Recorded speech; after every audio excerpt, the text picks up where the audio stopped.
I think so.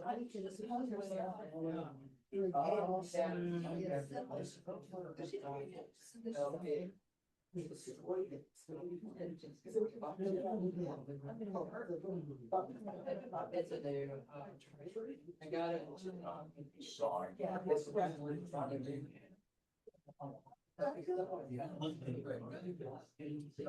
Ready to start? I think we're ready to start. It's just like you have a race, and it's like, really all. I guess we're ready to get started. Now you have me, Yeah. you know. We're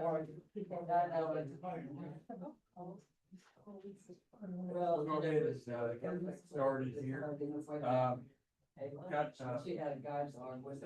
announcement upcoming events. Oh, I'm sorry. Yes. We've got our Scarrett Bennett show coming up, and, I believe. So our submission deadline is this coming Saturday. So if you haven't submitted and still want to, go ahead and get that done, I guess it's end of day Saturday. If you have submitted, to the Scarrett Bennett show and haven't received an email back from us or, a confirmation that we've received your submission, let us know. And just make sure that we received it. Is this time? Sure. Yeah. So we've had some questions about what is poetry of life, the theme, and people thinking they didn't have anything to submit. It's hard to put it in words in the call for entry, but I wanted to just take a second here to say this stems from the fact that photography is writing with light. Right?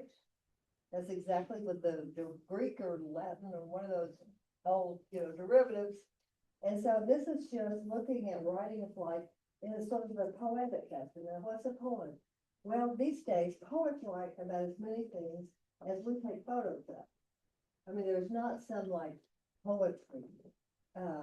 They're writing about emotions and stories and all the kinds of things that we have in our archive or in our roll of film on our camera right now. So I want people to go back and look and don't think of it necessarily as light. It's the whole spectrum from very light to dark to gray. It could be, but light is probably a prominent feature in something about the subject of what you're on. I hope that helps. It might help further to say that I'm excited because the April's Poetry Month, in case you're wondering why we came up with poetry, and Scarrett Bennett in April has always has a theme to feature poets, and this year in April, in conjunction with our opening, exhibit opening, they've got a poet named Dana Malone who has a book coming out. Dana Malone has, and she'll be reading a short passage from her book. Dana Malone, luckily for us, is also a person who leads workshop and expressive. Can the people on the line hear this? They'll have to hear you through her microphone, I think. Yeah. I just realized that people online might not be hearing this. So I'm going to just back up and say that more about Poetry of Light and the theme for our show. And part of it is because April's Poetry Month. And part of it is Scarrett Bennett has this thing that they do with poets in April, which involves at least one angle is having a poet come read. A poet named Dana Malone. I don't know if anybody else knows her. She's delightful. She's been around forever. She's worked with Friss. She's one of those great human beings, and she's got great poetry. She's going to read from a book that's coming out of hers in the fall. Now and it turns out that the Scarlett Bennett contact person, Linda Furtado is also a poet. So they're into the Nashville poet people. And when we get our show up, we get it installed on the first Saturday in April. And the opening will be in the middle of that month, possibly April 15th. That's still being determined. But during that period of time, they will have invited poets to come look at our exhibit. And there's this thing called ekphrastic writing, which is, you know that. Well, I know the whole conversation and like not know the words. Yeah, ekphrastic. So this is when writers, but a lot of times poets, but any kind of writer is responding to something, some visual piece of visual art, a statue, a painting, a photograph. So these folks they're going to have a handful of people invited to come and find a photo or a set of photos or a wall of photos or the whole, a couple photos, and write a poetic response to what they see. So whatever our wonderful juror, Mark Scales, that doesn't sound right. Scala selects. I mean, it's just going to be magic, you all. So he's going to select these photos that kind of represent what his concept is of the poetry of light. And when we were talking to him, he knows it's not, always light. It can be dark. It can be the range of things, and it's not necessarily happy poetry. Poets write about everything. We take photos of everything. It can be funny. It can be funny. And there are some people in here who do great, funny photographs. Hope that gives you a little background. At our opening, the first hour will be the usual mix and mingle and people admiring and catching up and all that kind of stuff. And then we go into, and I hope a lot of us are able to stick around to the point where if any of the poets who have responded to some of our photos are there, they may read, they may or may not read, it may be posted. All this is developing. This is at least a couple of them will probably read the poems that they've created looking at our work. And then Dana Malone will read, I don't know the order of this, but she will also read from her book. And so we will have this great connection. And so that's it for SNAP. Our exhibit is up for 2 months. So after, and who knows if any of these things will happen, but they have this idea that they will offer some ekphrastic writing workshops while our stuff is up, for at least maybe to homeschool kids or to some, senior citizens group or some, I don't know who, regular general members of the public. Some people could be interested in this. And so they'll come. And Dana has done this kind of thing at the Frist. So she knows about how to boil it down to get people to know what they're doing and give some really good prompts for the workshops. And whether that happens or not on into the future, we may be doing the reverse with some of the poets and people with the porch outfit. We may team up with somehow people who are writing, and then we go off and make photos that writing has inspired us to do. So this is just the opening of the door. So I encourage everybody to participate and send in your great work. And are there any questions? It's going to be fun.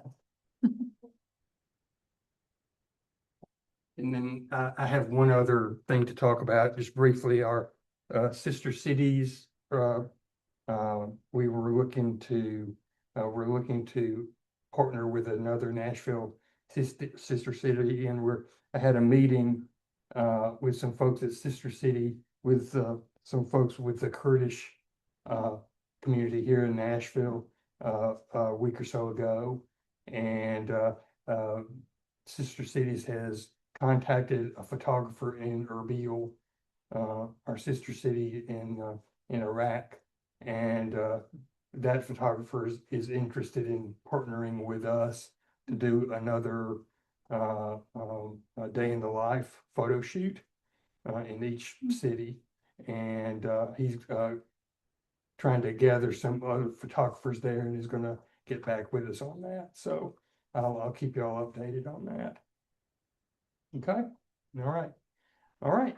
Well, here's Christine, and she's gonna talk about our JCC exhibit. Thanks for coming.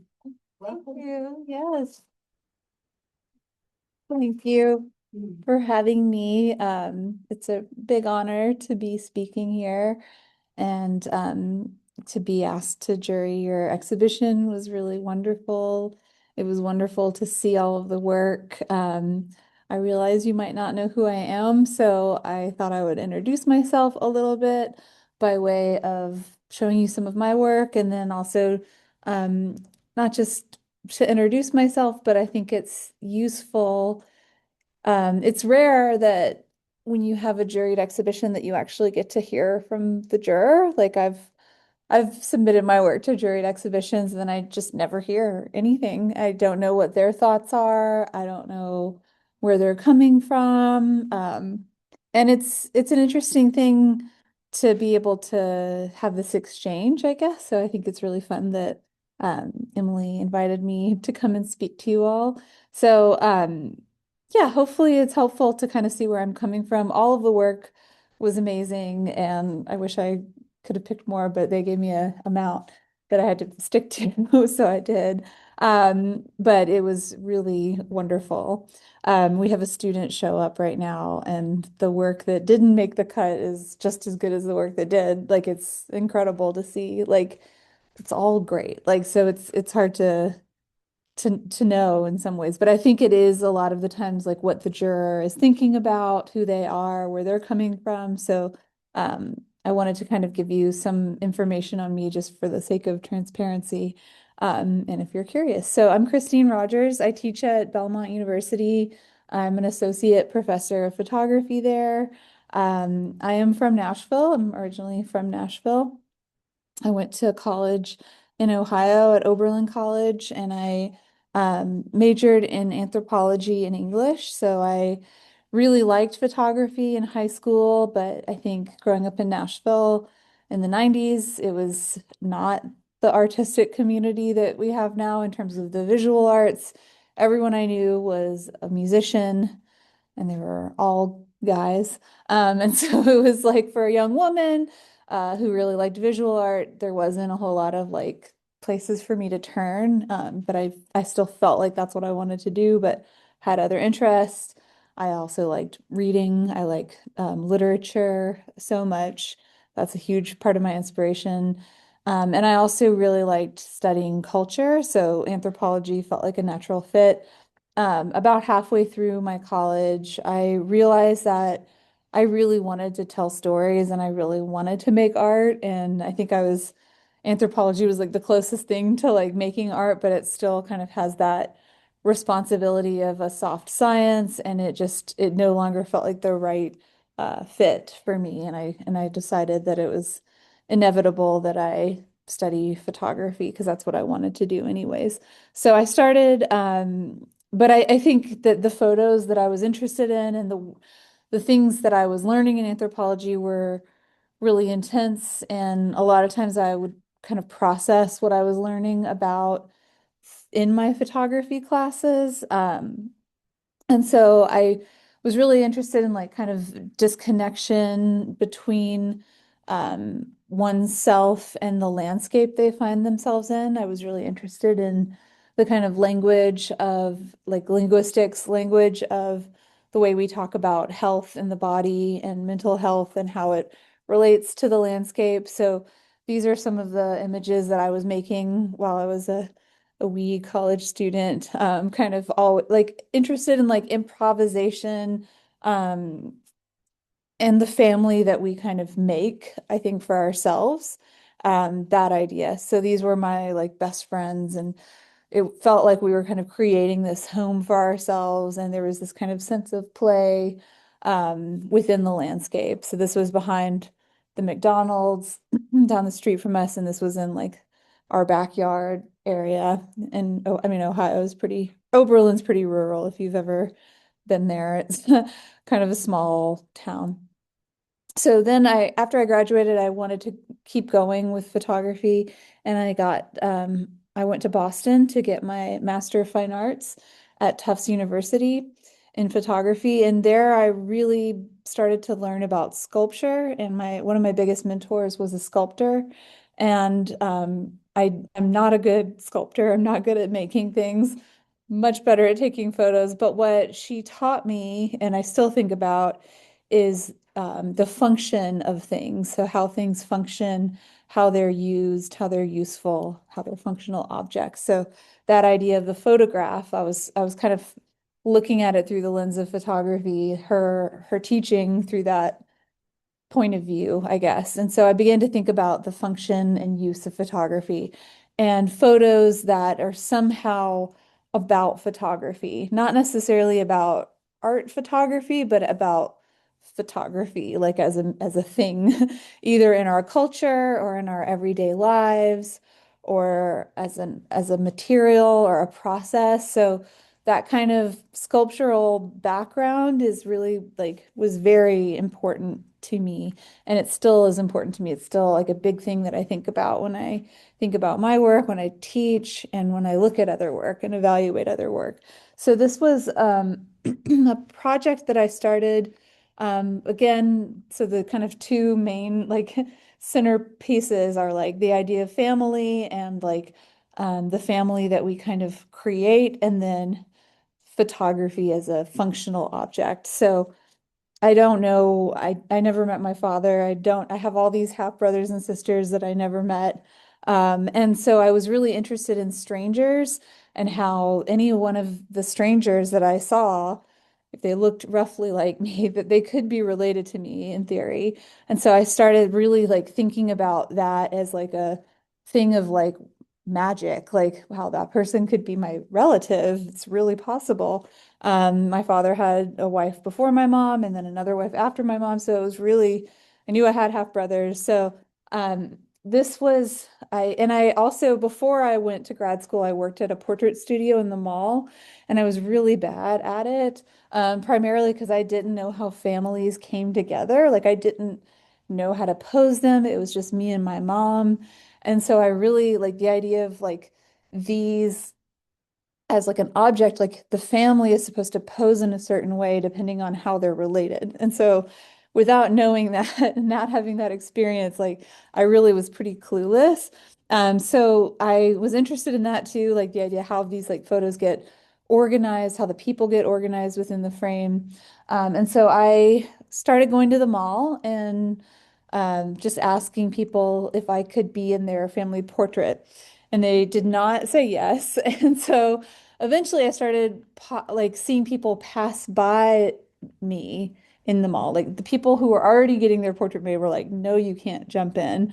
But people walking by the mall by the portrait studio in the mall were like, yeah, sure. Like, and so this first man, this was the first one I made. He was like, yeah, totally. And I thought, and so the photographer's like, how are you related? And I said, oh, my father. And he said new wife at the same time. And so he was just like, and his daughter looked like I want to die. And that was like the genesis of this moment. And there is like a palpable awkwardness, I think, in this. I think I look really excited that it's like this is happening. And then I also look kind of uncomfortable because he really misinterpreted what I wanted this to be. And she also, I felt for her, I felt like she must be uncomfortable. And so it is like for me, this is the most documentary photo project I've ever done. They are one of a kind objects. I know these are my favorites.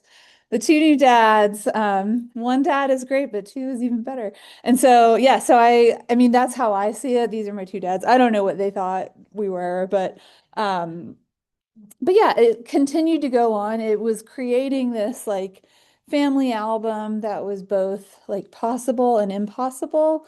And I really liked that, like in every one of these, like the person needed one of me as much as I needed one of them. So he was like, "Oh, I don't have a sister.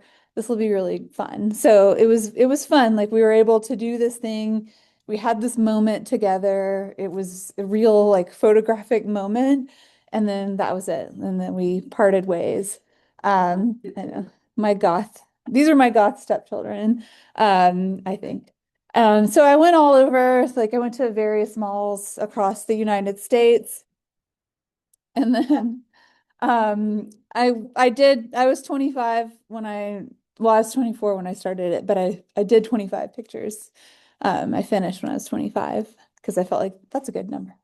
But it is something that is still really precious to me. I take it with me everywhere I go right now. It lives in my office at Belmont.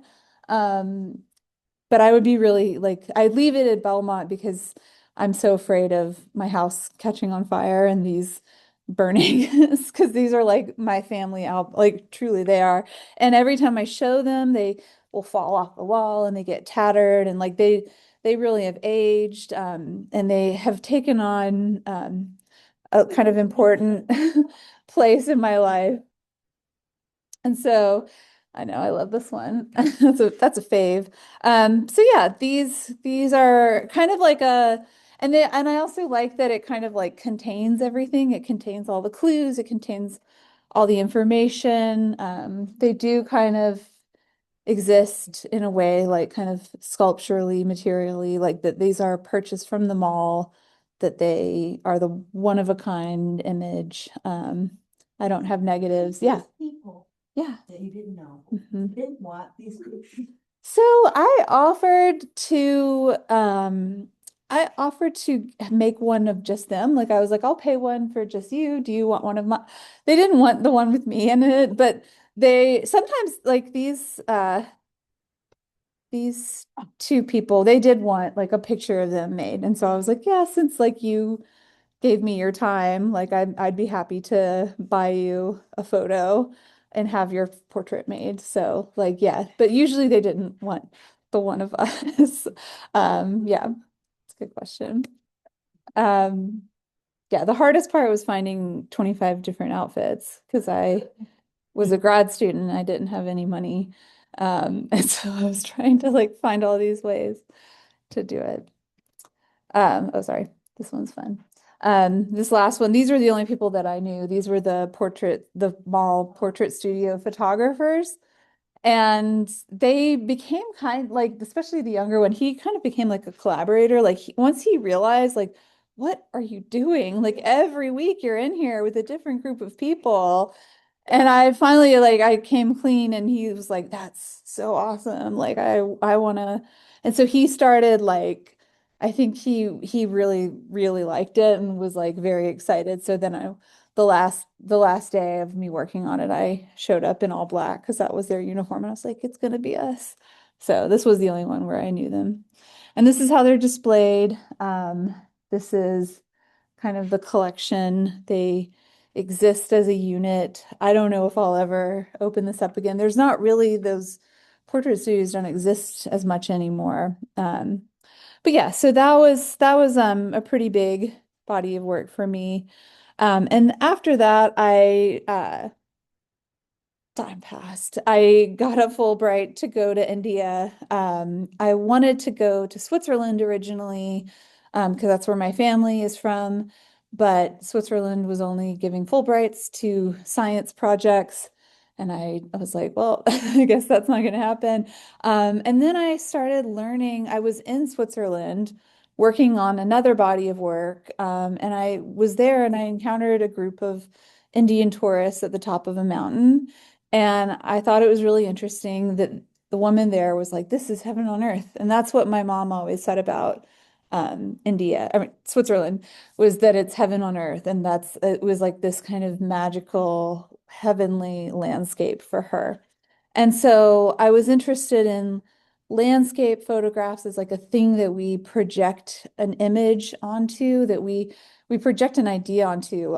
Oliver Wendell Holmes said that a photo is the honest sunshine, but the idea that like this is something that you look at a landscape and you project an idea of like, this looks like China, this looks like Switzerland, this looks like Denver, this looks like any kind of fantasy that you want to project onto it.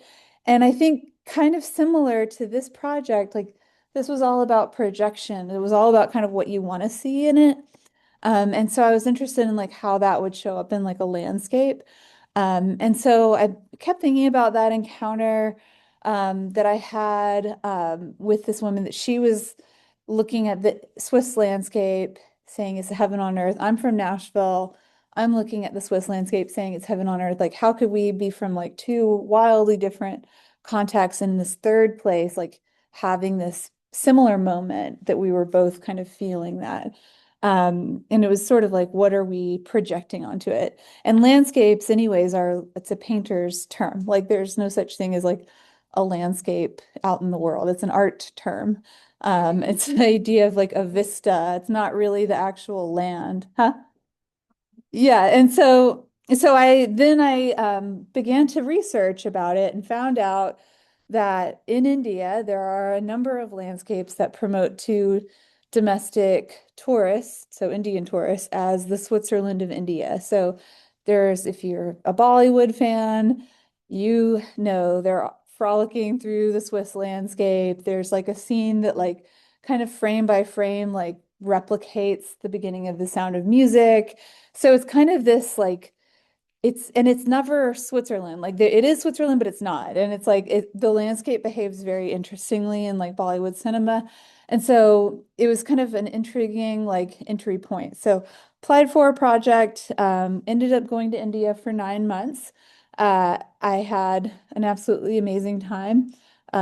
India is probably my second home. I feel like it's just, yeah, I've spent about 2 years or 3 years there now total. So it is like a home away from home for me. I have many, many dear friends there. But I didn't know what it was going to be. I didn't know what it was going to be like. I um, photographed all of these different landscapes, kind of thinking about the idea of Switzerland, and realizing like when I was there, it was it was like, I could spend like probably 50 years there and still not really understand India. So it's like a very complicated place. It's a very rich place. It's hard to, I felt like I was just barely scratching the surface. So I wanted to continue going back. Um, and keep making work there. So this project was kind of the beginning of my time there. And the idea of the mountains being kind of a construction thing, a thing that you could build and maneuver and manipulate these landslides. I mean, some of these are just, yeah, it's pretty crazy to look back on it now. There's definitely episodes of Ice Road Truckers that were like filmed where I was. And landslides happen all the time, but I just didn't think about it. I was like entranced by the beauty that I didn't think about the roads being kind of dangerous. And so train travel, moving through this space, moving through landscapes, was something that was kind of this constant. And one of the things that really, the only thing that I felt like I could take away is like this is something I learned. Because everything else was just like, what? Like, I don't even understand. I don't know what's going on. Was this sense of snow and ice being like a captivating thing. This young man was actually a photo assistant. So he would carry these bunny rabbits and flowers, and anyone who wanted to make a picture, he would give them the things to hold. And so it was kind of like similar to the portrait studio. So I was really drawn to him and wanting to make his picture. So I continued to go. I began to keep thinking about the relationship that people have between like the landscape and snow and ice. And I learned about my last day on my first time in India, I learned about the ice trade between Boston and Calcutta in the 1800s. And so that really felt like, okay, one, I have an excuse to go back, so I'm excited. And two, it was another kind of like material entry point that was really captivating for me. And that led into, so all of this work kind of folded into what became the work that is my book, The Dream Pool. And I will read a description of this just because it is hard to explain and I can talk too much if I don't be careful. So I'll just read this. So the Dream Pool is a body of work comprised of 15 years of photographic work and archival newspaper texts from 1833 to 1835 that are intertwined with a personal narrative. The images were made in 3 countries, Switzerland, the United States, and India. The content and the storyline span 2 centuries, while the personal narrative spans several generations. In 1833, ice was harvested from Walden Pond and a few other ponds in New England, placed on a ship called the Tuscany, and sent to Calcutta by ice entrepreneur Frederick Tudor. Upon departure, there were 400,000 pounds of ice on the ship. When it arrived in Calcutta in September of 1833, roughly half that remained. No one in Calcutta had ever seen anything like it. Calcuttans wrote poems about the ice to the local newspaper, poems about the relief to the feeling of their brains on fire, and cold wine and ice cream. Some, upon touching the ice, felt like their hands were burning and ran.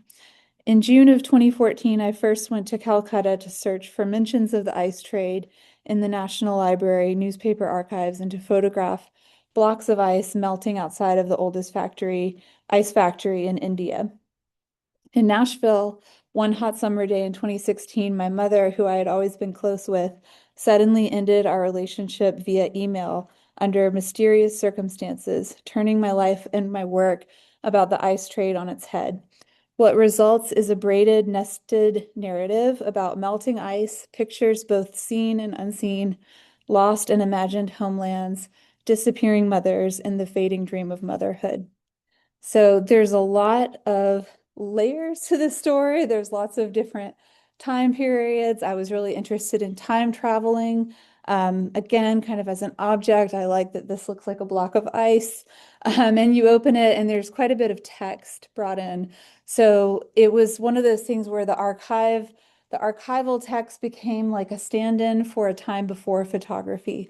So the photography was invented in 1829 roughly, and the ice trade it arrived in 1833. So it's around the same time, the idea of photography being something that preserves, that can transport far away places to you, that idea of pulling things towards you, desire, and the desire to freeze something. And so that was something that really was interesting to me. So you can kind of see how I brought together the archival text. The archival text is just really fun and interesting. It was kind of like slow motion Twitter. They talked a lot about like how do we get ice here? How do we start a factory? We need to start a factory. We can't be importing this. This is crazy. But they like get it and they need more instantly. So I was also really interested in the film itself failing. So another kind of material failure, a failure to kind of contain or keep something. So these are some of the installation images from the show that I had here in Nashville, and it's now showing again at the Bradbury Art Museum in Arkansas. And so so originally it was conceptualized as a book. So translating that book into an exhibition was kind of a challenge because there is so much text. So I ended up putting a lot of the text on vellum and kind of letting some of the vellum pieces be real like stand-ins for imagery. So some of it looked pretty blank, but they were the things that couldn't be photographed or things that happened before photography. We'll move through these. Some of these are descendants of the ice trading families. He was the head of the Port Trust Art Security Archive, so he kind of kept tabs on this river. In Calcutta, it's the Hooghly River, but it's the Ganges River, if anyone's familiar with Calcutta. So there's lots of text, and then it kind of becomes a lot less verbal towards the end. It becomes kind of one single shot. So how the landscape kind of changes and moves.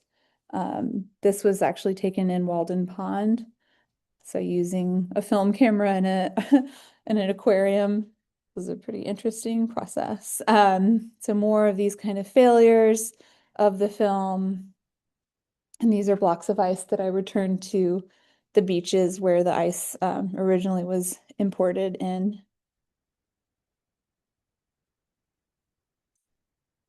So, all right, so that's me in a nutshell.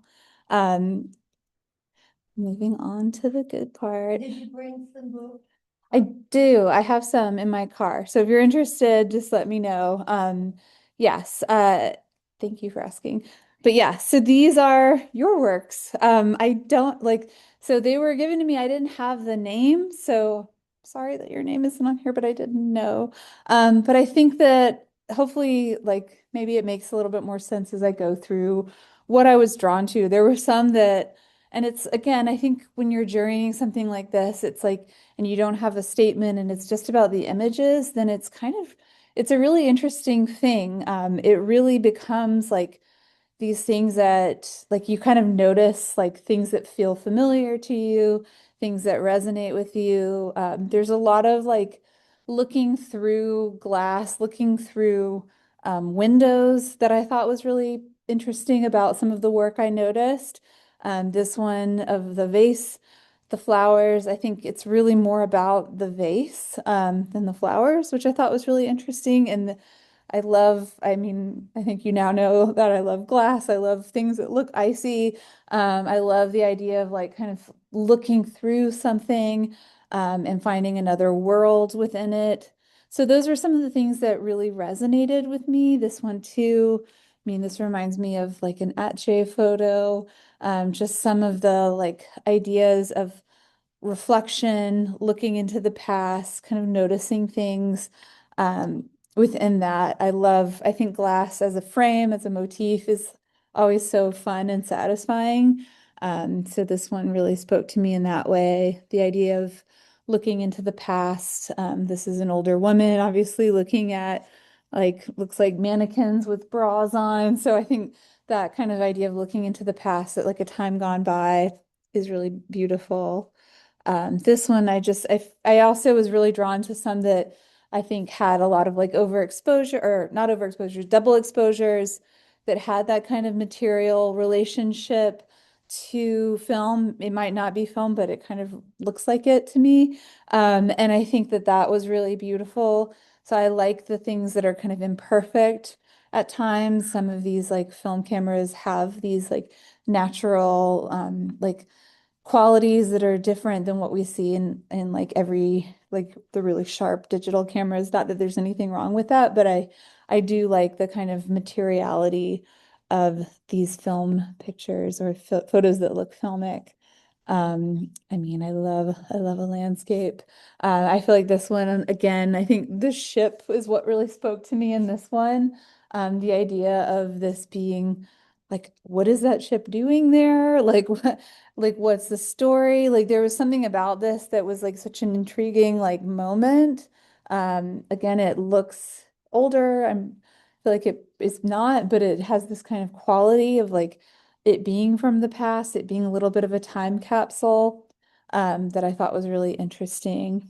And please let me know if you have any questions, if I get to any ones that you recognize, or if it was yours and you want to tell me the story behind it, I'd actually love to hear that.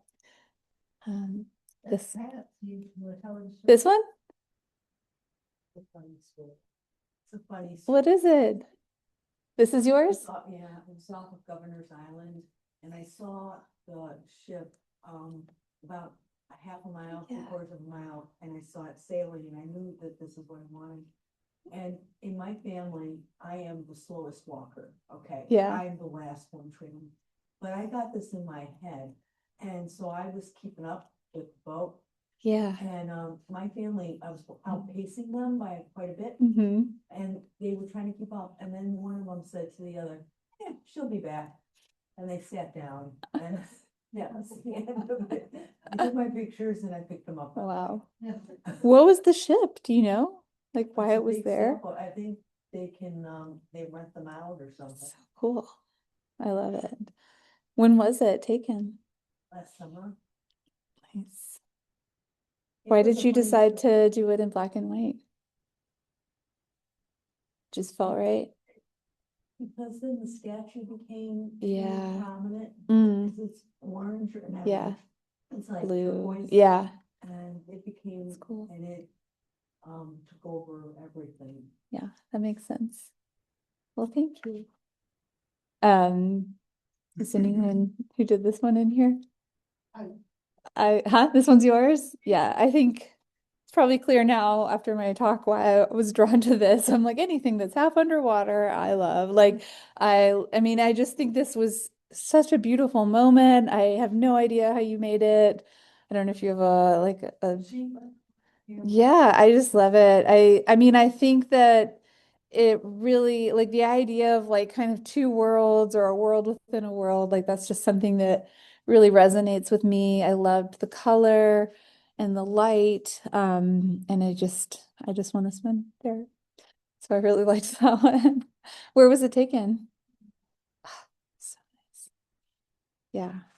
This one I also just thought was such a striking moment. Again, the landscape is something that always, I mean, I just love landscapes. I think they're so beautiful. I like the idea of them as being like this imaginary space, the space that you can like kind of put yourself in and be anywhere. And this one, I think, kind of being unidentifiable to a certain degree and like it being about the clouds and the sky and the color is something that really spoke to me in this image.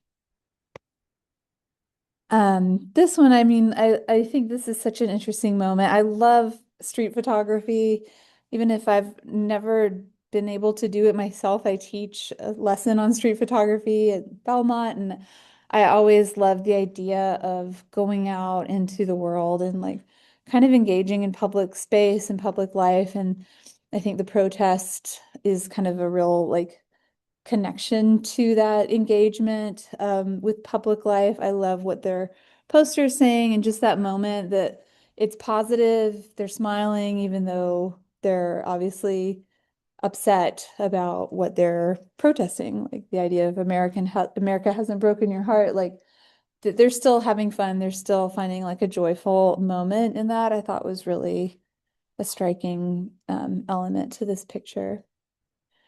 This one is just such a wild moment. I love her expression. I love that obviously it's a joyful moment, but there is like this intensity to it. Like it's a very intense joy.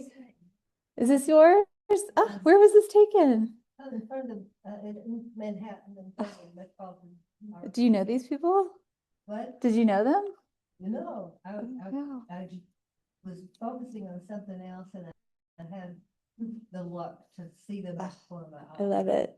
Yeah, I just love how like kind of fierce this moment is. I think it's really incredible. There's like this little bit of ambiguity to it. And it's just there's a real like heartbeat, I think, in this image. This one I just thought was really poetic and beautiful. To see these birds. I don't know how the photo was made. I'm really intrigued by that. Is anyone who made that in here? No. I guess it's Joe Field. Oh, okay. Yeah, that sounds like it, that looks like a Joe Fields. What? Doesn't that look like a Joe Fields? I think it's Joe. Yeah. I think it's Joe. Do you know their She's not here. process or?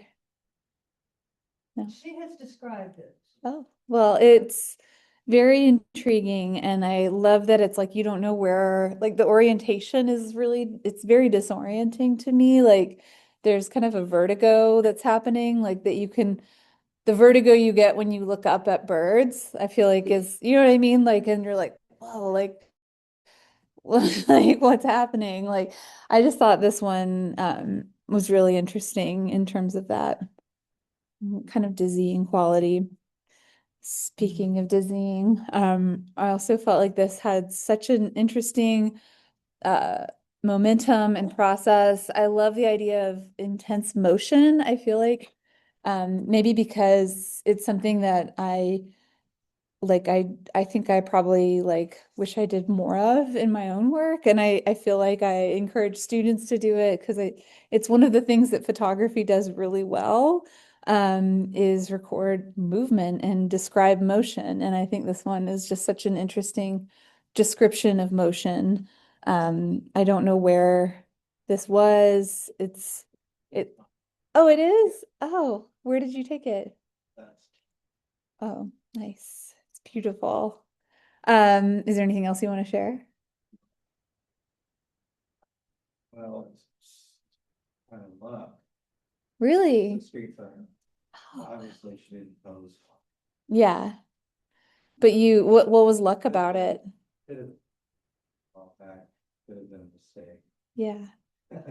I think those are, I mean, the mistakes are usually the best. Yeah, but that's usually like, I mean, that kind of thing is really magical too. Those like things that start as mistakes and then you realize are like portals into this other world. And I feel like this one really was a bit of a portal. Um, this one as well, I feel like I I don't know where I'm being transported to, but it reminds me of a movie still, like it just the light and color, and that light reflecting off the street is just so beautiful. Light and color are probably like the two most important things to me. I think I do really love black and white photography, but I love light and color, as you can see, through a lot of these selections. Again, I love that it's like kind of capturing this water on the screen and then the rain on the surface outside. It is disorienting in terms of like you know what it is, but it has this kind of weird push and pull effect that I think is really beautiful and dynamic. This one too, just so lovely. Like I mean, I don't know what plant this is, but it looks like it must always look like that, but also it could be moving. And it every time I see it, it like kind of catches me off guard because it's like it's very otherworldly to me, this image. Did anybody want to volunteer if they made it or if they're in here or no? Feel like I'm guessing. I'm like, who do I think made this? But yes, I think this one is just really wonderful. This one I picked just because I feel like the light on the branch is so striking, and then this location, how balanced it is, kind of how it kind of cuts down the middle. I think square format is really hard to not like put it right in the center and like to utilize the space within a square frame is always a puzzle. And I always get excited when someone like solves that puzzle in an interesting way. Again, I think it's like this is something that I think is a very hard thing to do. And I think that this one really did that very beautifully. This one I just again like the glass and the mirrors and I mean not the mirrors but the glass and the reflection and kind of the like sense of space being so confusing and mysterious in a way. I feel like this mannequin looks like a real person. It reminds me of that movie Mannequin. Like it has this kind of life-like quality to it. It feels like it's about to come alive and start talking, or if it's like a robot, like and I just love all the reflections and the surfaces kind of coming off on this one. This I just, huh? Sorry, I'm just like, hmm. oh yeah, I know. This one is such a beautiful moment. I love, just the simplicity of it, but also just the shadow and the light kind of reflecting off of it. And just as like a quiet moment from life. I thought this was really striking. This one, is this a heron? Blue heron? Blue herons maybe, huh? Yes, no, maybe. I don't want to offend any bird people. I think it's a heron. Um, Whatever bird it is, it's very stunning in this image. I mean, like, I think it speaks for itself why I would pick this photo. I think it's just such a remarkable moment. I love birds. I think birds are incredible. Oh, sorry. I yeah, I love them. I think they're really amazing. I think about what it would be like to be a bird. I feel lucky to live on the same planet as birds, in the same existence as birds. And this one is just, I mean, it's amazing. This one as well, I think it just is such a resolved image. I love everything there's so many different stories happening in this photo at the same time. I love her hair, um, this moment, the light, all of it. I mean, there's a lot going on. It's a really well composed picture, but I also really love the story. It just feels like a really timeless image. And I'm very curious about it, but I love the ambiguity of it. I love that I don't know everything that's happening in this image. This image, it struck me just again, the kind of intensity of it. I don't know if it's staged. I don't know if it was, whose is it? Oh, was it staged? Do you want to tell us or? Wow. Sure. That is insane. I mean, I was like totally into it being staged, but that it wasn't, I think makes it even more like incredible. Yeah, I love how you were able to bring him out and like kind of capture his expression. And it is such an intense expression and such an intense moment. Um, it's just beautiful. This one, I think I mean, the water and the light and the shadows and all of this that's going on down below, that at first it's not clear that it's like, is it water? Is it like some other surface? It is disorienting in a way, I think, to someone who's coming to it from the outside, like that it's like, and there is kind of a spatial disorientation that I really responded to in this image. I think this one's just such a wonderful moment. I love parks. I love public spaces.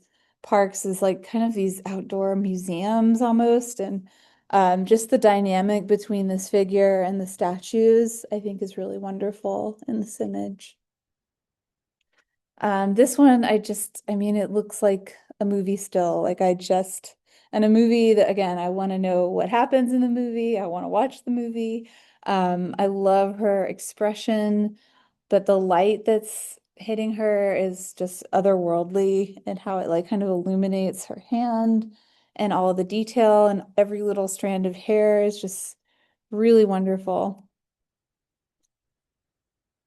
This one, I really like the idea of just the history and like kind of the accumulation on this, I'm guessing electrical pole, but just the accumulation of like all the things that have gone up there, and then what this last little scrap means.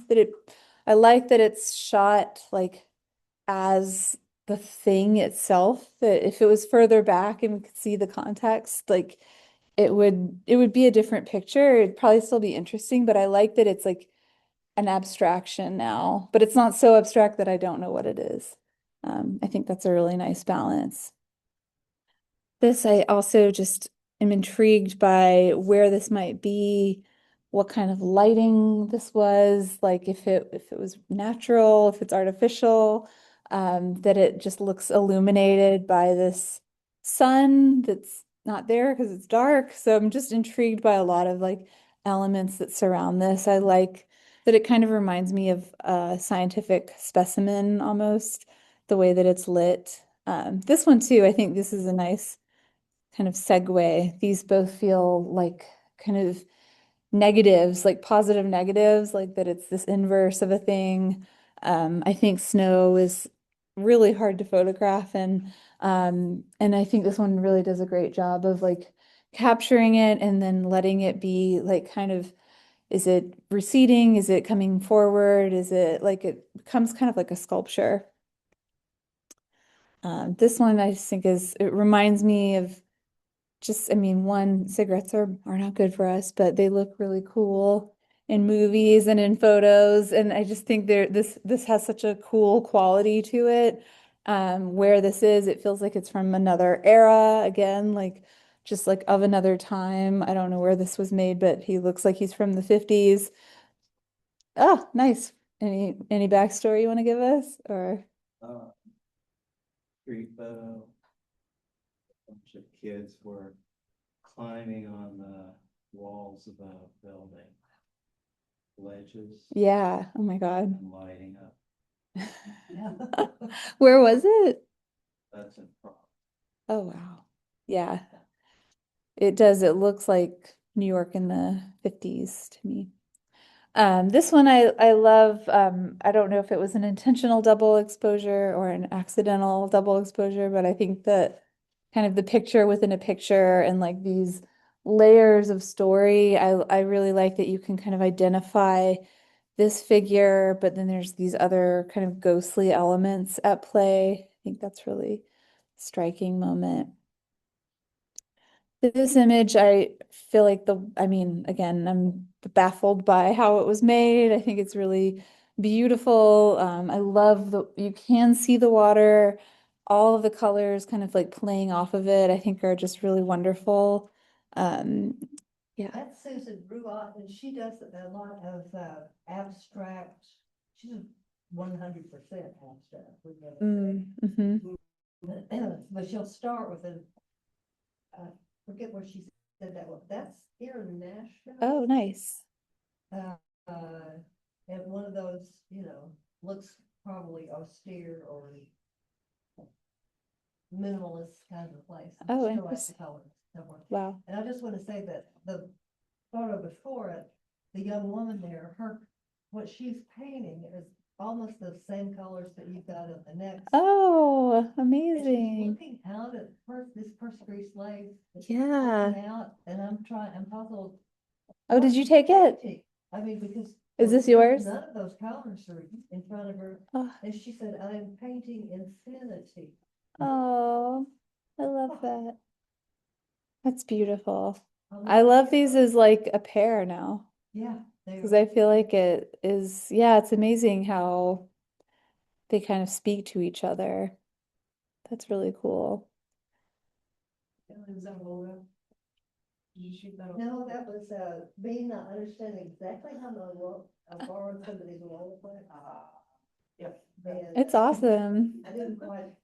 I love a Rolleiflex. Unintentional. Well, it worked out really well, and I think the layering is really beautiful, and I love it even more now that I know what she's painting. Is that the title of it? Infinity or Painting Infinity? That's beautiful. This one I just think it's similar, like I don't know if this is the same photographer who did the birds image, the kind of Chinese landscape photo, like the skinny scroll that you see in Chinese landscape painting. But I just love that disorientation of like, is it a mirror? Is it up? Is it down? Not knowing. And I love the light over here. This, I mean, I think I'm drawn to geodesic domes. I think they're really cool. I love the idea of like utopian societies, and I feel like this kind of speaks to that in a way, like wherever this person is feels like a little bit of like a paradise. Not just because of the architectural nod, but just the light and the color and how relaxed they look, what they're wearing, just everything. It feels like such a pleasing, like kind of moment. And I love that idea of like them being separated from the landscape, but like present still. This one, I think another window, another kind of glassy surface. I really think this one is so intriguing, and how it kind of comes together, how she fits perfectly in that door frame, even though it looks like a reflection from the outside. This I was really interested in, like again, the process and the materiality of it, I thought was really intriguing. How this came to be, that it's like rusty, but it looks like these kind of impressions of flowers on the rust, I thought was really interesting. This piece, I mean, just the light, the way it's catching the light and the strands, and then that parchment paper. I think I was just really drawn to that. Also felt really cinematic to me, like a movie still. This I thought was really intriguing just in terms of kind of how dreamlike it is, how dreamy the whole scene feels, that it feels like something recognizable but also foreign. This one, all the layers, I think was just really wonderful in this picture. It's complicated, but not too complicated that it pushes you away, it pulls you in, and you kind of want to look more and more at it. And then just all the colors. I think kind of neon colors are so intriguing, and I feel like I don't see them enough. Like I wish there was more neon colors. But I think this one just really spoke to me in that way. These t-shirts and this car and all the like colors kind of echoing each other in addition to the reflections. This, I think, I'm guessing this is in camera movement, but I love, is this yours? No, it's yours. Is it in camera movement? Yeah, it's an in-camera double. I mean, I just think that it's incredible. Like I have a student who works a lot with that kind of way of making pictures, and I just think it is super unique to whoever's doing it. Like he does in-camera double exposure, but they look very different than this, and I think this one is just like its own thing, and it feels like there is still like so much that you have to control that I don't quite understand, but I love it. Like I'm very intrigued by it, and I think like just the like hashes and like all the lines kind of adding up. Like I just think it came together in such an intriguing way. This one, I also just love this as like it looks like a double exposure of various states of water and snow, which I'm of course very drawn to. And just this little figure down here I thought was really interesting that they look really precarious, but also they're safe. I don't know, there's something interesting about that as well. This I thought was just really beautiful. I don't know if this is in the United States. I don't know where it is, but it's very stunning in its beauty and just the quality of the light and the color and what the photographer was able to accomplish. That was really incredible in this one. This, I think I really responded to this just because it is dreamlike, but it also feels of this like kind of waking moment. Like, and I kept kind of going back to, and I love the way that it was displayed at the JCC. I mean, I'm not like a always great at curating in terms of like putting things together. And I think she did such an incredible job. But I also I like the idea of refrains and like kind of returning to things. And I think I kept returning to this theme of like going into the woods and like retreating. And this is another one that I thought really spoke to that. All of this detail down here, I just thought was really wonderful. And you can kind of imagine going back into the back.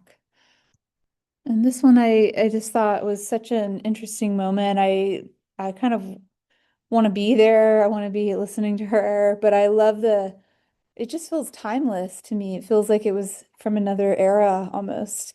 And that it was made recently is really incredible. And just her expression, or their expression, is just really striking. So that's my discussion on the work that I selected. And thank you again for trusting me with your work. Um, it was really fun, and I hope I gave you some insight. And if you have any questions, please don't hesitate. I went a little over time, so I'm sorry. I can talk if I'm not cut off. So, any questions? Thank you. Thank you. Well, I guess I'll end the meeting or, all right, well, thank you. Thank you.